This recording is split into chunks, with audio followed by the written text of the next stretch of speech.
Right నమస్తే మనతో పాటు ఉమ్మడి మహబూబ్నగర్ జిల్లాకు సంబంధించి కల్వకుర్తి ప్రజలు ఉన్నారు. మాట్లాడే ప్రయత్నం చేద్దాం. బీఆర్ఎస్ నాయకులు నమస్తేనా. నమస్కారం అండి. ఏంది ఎట్లా చూస్తారు అంటే ఇప్పుడు ఎట్లా ఉన్నది ఇప్పుడు ప్రభుత్వం మీ దగ్గర? ప్రభుత్వము విపరీతంగా ప్రజలు బాధపడుతూ వారి యొక్క జీవితాల్లో చీకటి రాజ్యాలు నెలకొల్పిన విధంగా ఉంది ప్రభుత్వము. ఈ ప్రభుత్వం ప్రతి పేదవాడికి కూడా ఏం సంతృప్తి లేదు. ప్రజలు హీనమైన స్థితిలో ఉన్నారు, కష్టాలు పడుతున్నారు. వాళ్ళని కనీసం కేసీఆర్ గారు ఉన్నప్పుడు ఇంటింటికి నల్ల ఇస్తే ఆ నల్లాలు ఇచ్చిన నల్లాలకు కూడా నీళ్లు ప్రొవైడ్ చేసేటటువంటి పద్ధతి కూడా లేదు. మరి కరెంటు కూడా ఇప్పుడు కష్టాలలో ఉన్నాయి సార్, చాలా ఇబ్బంది. ఇప్పుడు ముఖ్యంగా సన్న బియ్యం కూడా స్టార్ట్ చేసిరంట. ఇప్పుడు రుణమాఫీ కావచ్చు, ఈ రైతు బంధు కావచ్చు, ఇవి కూడా మొత్తం చేసినామని చెప్తున్నారు. ఈ సన్న బియ్యం అంటే యాక్చువల్గా మొత్తం అది ముద్దలు ముద్దలు అవుతుంది సార్. ఆ బియ్యం కూడా ముద్దలు అవుతుంది. కాక ఇంకా ఏంటంటే అసలు పూర్తి స్థాయిలో ఎవరికి ఇచ్చింది లేదు. ఓన్లీ వాళ్ళు చూపించుకోవడానికి, ఫోటోలు దిగడానికి ఆ ఫస్ట్ విడతగా కొంత తెచ్చి సగం మందికి కూడా ఇవ్వలేదు. ఒక చారణ భాగం మాత్రమే, ఒక 25% ఊళ్ళలో ఇచ్చి మిగతా వాళ్ళకి ఇంకా రైస్ వస్తుందండి, ఆగండి, ఇంకొస్తుంది అని చెప్తారు. వీళ్ళకు ఫోటోలకు దీనికే పరిమితమయ్యారు. కానీ ఇది వాస్తవంగా ప్రతి పేదవాడి చెంతకు చేరలేదు. అంటే ఎక్కడ చేయకున్నా మీ దగ్గరనైతే చేయాలి కదా. ఎందుకంటే మీకు అంటే మీ ప్రాంతానికి రేవంత్ రెడ్డికి కొంచెం దగ్గర సంబంధం ఉన్నాయి, అత్తగారు ఊరు కదా. మరి ఏమన్నా డెవలప్మెంట్ లేదా? ఏం డెవలప్మెంట్ లేదండి. అది పూర్తి స్థాయిలో ఇంతకు ముందు ఉన్నటువంటి డెవలప్మెంట్ తప్ప మళ్ళీ కొత్తగా వచ్చినటువంటి డెవలప్మెంట్ ఎక్కడ కూడా జరగలేదు. అన్ని డెవలప్మెంట్ సీసీ రోడ్లు కానీ లేదండి. అట్లాంటివి ఇంతవరకు ఏం జరగలేదు, డెవలప్మెంట్ జరగలేదు. ఇక అదే పద్ధతి ఉంది, అట్లా ఏం డెవలప్మెంట్ లేదు. ఒక పక్క ఇప్పుడు సన్న బియ్యం ఇస్తున్నాం అని చెప్తా ఉన్నారు. అసలు ఏం డెవలప్మెంట్ తగ్గింది? ఇప్పుడు అప్పటికిప్పటికి ఏం తేడా కనిపిస్తుంది మీకు? ఇప్పుడు రైతులకు 2 లక్షల రుణమాఫీ చేసిరండి. ఆ రుణమాఫీ చేసినామని చెప్తున్నారే కానీ చేయలేదు. ఎందుకంటే 20,000 రూపాయలు డబ్బులు కట్టినాం మేము. కొంతమంది మా అర్జలాపురం అని మన చింతపల్లి మండలంలో అర్జలాపురం ఉంటుంది. ఆ అర్జలాపురంలో ఆయన 20,000 వేస్తేనే ఈ 2 లక్షలకు ఎక్కువ మిత్తుంది కదా, ఆ మిత్తి పైసలు కట్టాడంటే 20,000 వేసిండు బుగ్గరాములని. ఆయనకి ఇంతవరకు ఆ 2 లక్షల రుణమాఫీ కాలేదు. అంటే ఆ పేదవాళ్ళు ఏంటంటే తాలి బుట్టలు అమ్మి, ఈ పుస్తలు అమ్మి, తాలిపు ఇవి మన కమ్మలు బుట్టాలు అవన్నీ అమ్మి 20,000 జమ చేసి బ్యాంకులో కట్టిండు. కడితే ఆయనకి ఇంతవరకు ఆ రుణమాఫీ కాలేదు. ఆ 2 లక్షలు ఉన్నాయి కదా, అది ఇంతవరకు కాలేదు. ఆయన ఎంత తీవ్రమైనటువంటి ఇబ్బంది ఏర్పడ్డది ఆయన. అట్లాంటిది ఏంటంటే అందరికీ ఇచ్చిన అంటారు కానీ ఎవరికి ఇవ్వలేదండి. అట్లాంటి పరిస్థితి. నీళ్ళ పరిస్థితి ఎట్లుంది? నీళ్ళు నేను చెప్తున్నాను కదా సార్, నీళ్ళు సుద్దపల్లి గ్రామంలో, మా గ్రామంలో నీళ్లు లేక మేము అవస్థలు పడుతున్నాము. కొంత కాలనీలలో లేవు. ఇప్పుడు ఇస్తాము అది మనం ప్రొసీడింగ్ ఇస్తాం అనుకుంటూ లేట్ చేస్తారు కానీ ఇంతవరకు నీళ్లు లేవు. కనీసం బాత్రూంలో పోదామన్న ఇబ్బంది ఉంది. అక్కడ ఏంటంటే స్నానం చేయడానికి నీళ్లు లేక ఇబ్బంది పడుతున్నారు. అప్పుడు వెనకటి జామాన్ లేక మళ్ళీ బావుల కాడికి పోయి బోర్ బావుల కాడికి పోయి మళ్ళీ స్నానాలు చేసి వస్తారు ప్రజెంట్గా. అట్లాంటి తీవ్రమైనటువంటి నీతి ఏర్పడదు. కావాలనే కొంతమంది దీని మీద దుష్ప్రచారం చేస్తుండే కానీ ప్రభుత్వం మంచిగా పాలిస్తుంది, ప్రజలందరూ సంతోషంగా ఉన్నారని చెప్తారు. ఏం లేదండి, అలాంటిది ఏం లేదు. దుష్ప్రచారం ఏం కాదు, నిజమైనటువంటి ప్రచారం ఇది. మనం వీళ్ళు ప్రతి గడప పోయి చూస్తే కూడా వాళ్ళు రియల్గా నిజమే చెప్తారు కానీ తప్పేం చెప్పారు. పింఛన్ అంటే ఇప్పుడు అందరూ 4,000 రూపాయల పింఛన్ ఫస్ట్ విడత మేము ఈ సంతకం పెడుతున్నాము, ఫస్ట్ దాంట్లో మేము 4,000 ఇస్తామని చెప్పారు సార్. కానీ ఇంతవరకు ఆ 4,000 ఇచ్చిన పాపం లేదు. ఆ 2,000 రూపాయలు కేసీఆర్ ఆ భగవంతుని లెక్కించినటువంటి ప్రజెంటేషన్ తప్ప ప్రతి పేదవాళ్ళకి బీదవాళ్ళకి అవే పైసలు ఆ 2,000 రూపాయలు వస్తున్నాయి. కానీ మిగతా 4,000 రూపాయలు వృద్ధాప్య పింఛన్ ఇస్తామన్నటువంటి మాట అది లేదు. అంటే కార్యకర్తలు మీరు చెప్తారా?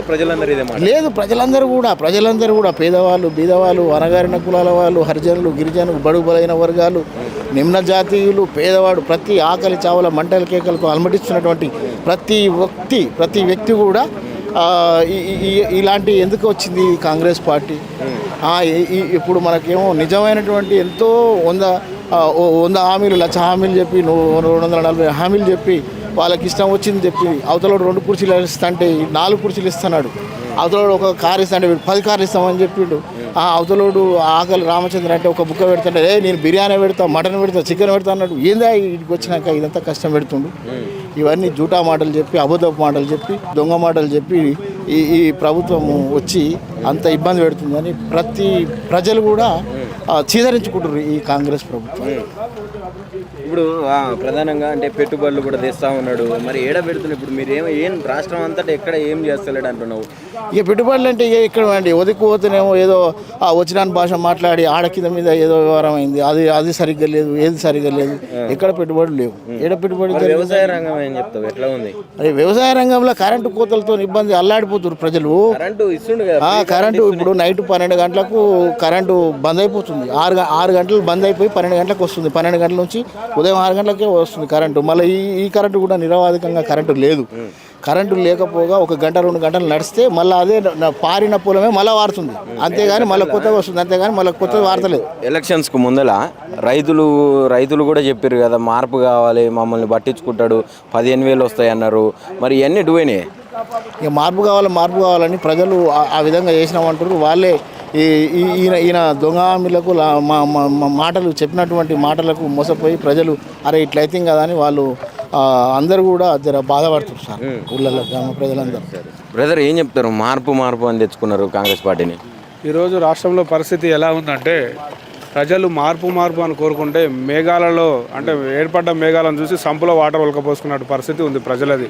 అంటే ప్రజలు ఏదో ఆశించుకొని మాకు మార్పు, ఈయన 2,000 ఇస్తున్నాడు కదా కేసీఆర్ గారు, మాకు 4,000 పింఛన్ ఇస్తుంటాడు. మరి వాస్తవానికి కాంగ్రెస్ ప్రభుత్వం వస్తే మాకు ఇంకా 2,000 పింఛన్ పెరుగుతుంది, మాకున్నటువంటి ఇంకా స్కీమ్లకు పథకాలు లబ్ధి ఎక్కువ పొందుతున్న ఉద్దేశంతో ప్రజలు నమ్మి కాంగ్రెస్ పార్టీ ఈరోజు రేవంత్ రెడ్డి గారికి అధికారం అప్పచెప్పితే ఆయన తీర పర్వల్లో ఈరోజు కళ్ళల్లో మట్టి కొట్టి ప్రజలను తెలంగాణ యావత్ ప్రజానికాన్ని మోసం చేసిన మొట్టమొదటి ముఖ్యమంత్రిగా రేవంత్ రెడ్డి చరిత్రలోకి ఎక్కబోతున్నాడు. ఎందుకు ఇప్పుడు ప్రధానంగా ఇప్పుడు సన్నబియ్యం నిన్నమన్న కూడా నేను గత ప్రభుత్వంలో ఇయ్యలేనటువంటి సన్నబియ్యం కూడా నేను ఇస్తున్నా అని చెప్తా ఉన్నాడు. సన్నబియ్యం స్టార్ట్ చేశారు కదా. సన్నబియ్యము మోడల్ ఇప్పుడు ఒక ఫోన్ కంపెనీ వాళ్ళు తీసుకుంటే మోడల్గా ఎట్లా డెమో చేస్తారో వాళ్ళు డెమో ఫోటో పోజింగ్కి వార్తలు కవర్ చేయడానికి మాత్రమే ఉన్నది.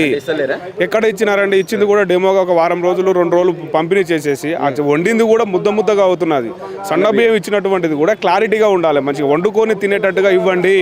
అది క్లారిటీ. పేదవాడికి ఇచ్చేది సన్న బియ్యం రేషన్లో ఇచ్చేది అతను వండుకొని తిని వాడుకోవడానికి ఉండేటట్టుగా ఉండాలి. ఏం తక్కువ చేసిండు ప్రజలందరికీ? ఇప్పుడు మన రుణమాఫీలు, రైతు బంధులు, పెన్షన్లు ఇవన్నీ పెంచిండు కదా. రుణమాఫీ ఎక్కడ కూడా 2 లక్షలు అనేది పూర్తిగా 100% ఏ విలేజ్లో కూడా జరగలేదు. ప్రస్తుతానికి కలకుర్తి తాలూకాలో మాడుగుల మండలంలో సుద్దపల్లి గ్రామాన్ని పైలట్ ప్రాజెక్ట్గా తీసుకున్నాడు. సుద్దపల్లి గ్రామ ఎంపీటీసీ గారే ఇప్పుడు మీతో మాట్లాడింది ఇంతకుముందు. ఆ గ్రామంలో 100% అందరికి రుణమాఫీ జరిగిందా? అక్కడ ఎంతమందికి రుణమాఫీలు ఉన్నారు? ప్రాజెక్టుగా తీసుకున్న గ్రామంలో కూడా జరగలేదు. 100% జరగలేదు. ఇప్పుడు స్వయాన ఇక్కడ ఎంపీటీసీ గారు ఆ గ్రామానికి ఉన్నటువంటి వారే మన పక్కన ఉన్నారు. ఆ గ్రామంలో కూడా జరగలేదు. ఇంకెక్కడ జరిగిందండి? 120 ఒక 3-4 ఇండ్లు ఇప్పుడు కట్టుకుంటారు. 29 ఇండ్లకు మాత్రమే పర్మిషన్ వచ్చింది. ఆ పర్మిషన్ కూడా నిరంతరం ఉంటుందా, వాళ్ళకు ₹1,00,000 వస్తాయా రావా అని తెలుస్తలేదు.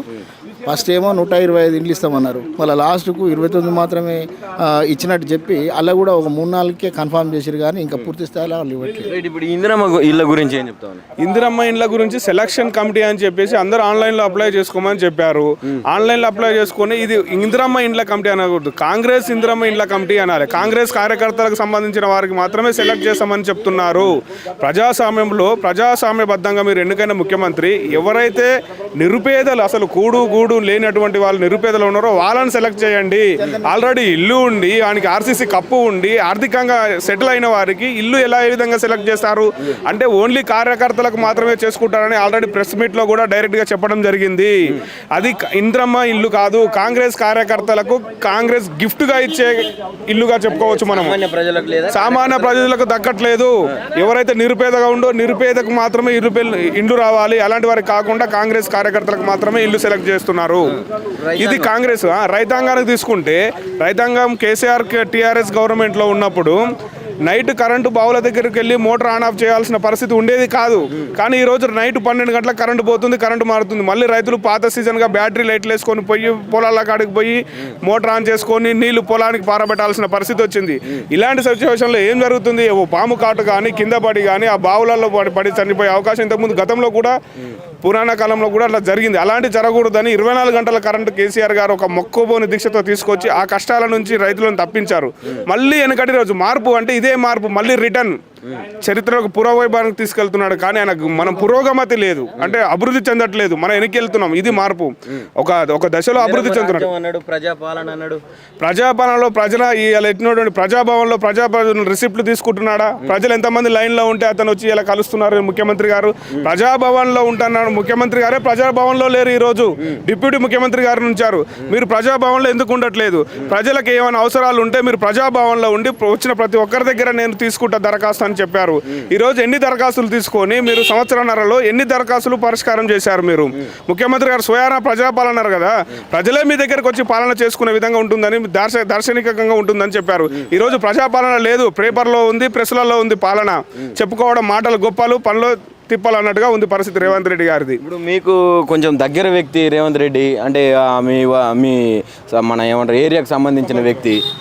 మా ఏరియాకి, మా మండలానికి సంబంధించినటువంటి అల్లుడు సీఎం కావడం మాకు ఆనందమే. కానీ డెవలప్మెంట్లో ఆ విధంగా మాకు ఎప్పుడు కూడా ఈ అవకాశం రాదండి. ఎప్పుడైనా చరిత్రలో తిరిగేసుకుంటే కేంద్ర మంత్రి జయపాల్ రెడ్డి గారు ఉన్నారు, తర్వాత రేవంత్ రెడ్డి గారు. మా ఏరియా ముఖ్యమంత్రి ఇప్పుడు కొండారెడ్డిపల్లి మా పక్క విలేజే. మాకు ఇప్పుడు ఉన్నటువంటి సిచ్యువేషన్లో ముఖ్యమంత్రి గారు ఉన్నారు కాబట్టి మా ఏరియాని ఒక 100% డెవలప్మెంట్ చేయాల్సిన సమయం వచ్చింది. చేయాలి కూడా, అవి చేస్తే మేము కూడా ఆశిస్తాం, ఆహ్వానిస్తాం. కానీ ఇంకా కూడా ఎలాంటి డెవలప్మెంట్ మా ఏరియాలో మొదలు కాలేదు. ఏం జరుగుతుందని ఆశిస్తున్నాము. అది కూడా యావత్ తెలంగాణ ప్రజలను మోసం చేసినట్టు కూడా మా సొంత ఊరు ప్రజలను కూడా మోసం చేస్తారైందని ఆలోచనలో కూడా ఉన్నాము. ఏం చెప్తావు ఫైనల్ రేవంత్ రెడ్డి గారికి ఏం చెప్తున్నాం? మీకు అల్టిమేట్గా వచ్చింది మా ఏరియాలో ఎప్పుడు మీరు సక్సెస్ చేయాలని 100% ఇప్పుడే మీకు అవకాశం ఉంది. మీరు నల్లమల్ల ముద్దు బిడ్డ అని మీరు పేరు చెప్పుకుంటున్నారు కదా, నల్లమల్ల పురిటిగడ్డ కాబట్టి పుట్టిన గడ్డకు మీరు 100% ఎన్ని వేల కోట్లైనా 1,00,000 కోట్లు కేటాయించి కలకుర్తి తాలూకా మహబూబ్నగర్ జిల్లా మొత్తం కూడా సస్యశ్యామలం చేసి 100% అభివృద్ధి ప్రతి విషయంలో, ప్రతి పెండింగ్ ప్రాజెక్ట్ కూడా మహాత్మా గాంధీ ఎత్తిపోతల పథకం కానివ్వండి, డిండి లిఫ్ట్ ఇరిగేషన్ కానివ్వండి, ప్రతి విషయం మా దగ్గర ఏది లేకుండా క్లియర్ చేస్తుంటే మీ అంత నెంబర్ 1 ముఖ్యమంత్రి ఉండరు. మంచిగా చేయాలని ఆశిస్తున్నాము.